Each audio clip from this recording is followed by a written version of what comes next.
نے ملک میں 11 فروری کو عام انتخابات کی تاریخ دے دی۔ سپریم کورٹ میں چیف جسٹس پاکستان کی سربراہی میں 90 روز میں عام انتخابات کرانے کے کیس کی سماعت وکیل الیکشن کمیشن شجیل سواتی نے عدالت میں بیان دیا ہے کہ 30 نومبر تک حلقہ بندیاں مکمل ہو جائیں گی اور انتخابات 11 فروری کو کرائے جائیں گے۔ چیف جسٹس نے سوال کیا کیا انتخابات کی تاریخ سے متعلق صدر پاکستان آن بورڈ ہیں؟ کیا الیکشن تاریخ سے متعلق صدر سے مشورہ کیا گیا؟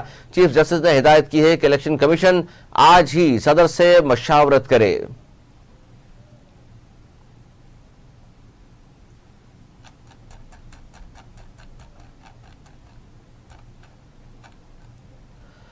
بڑی خبر سے آپ کو آگاہ کریں، الیکشن کمیشن نے ملک میں 11 فروری کو عام انتخابات کی تاریخ دے دی ہے۔ سپریم کورٹ میں چیف جسٹس پاکستان کی سربراہی میں 90 روز میں عام انتخابات کرانے کے کیس کی سماعت ہوئی۔ وکیل الیکشن کمیشن شجیل سواتی نے عدالت میں بیان دیا کہ 30 نومبر تک حلقہ بندیاں مکمل ہو جائیں گی اور انتخابات 11 فروری کو کرائے جائیں گے۔ چیف جسٹس نے سوال کیا کیا انتخابات کی تاریخ سے متعلق صدر پاکستان آن بورڈ ہیں؟ کیا الیکشن تاریخ سے متعلق صدر سے مشورہ کیا گیا ہے؟ چیف جسٹس نے ہدایت کی ہے کہ الیکشن کمیشن آج ہی صدر سے مشاورت کرے۔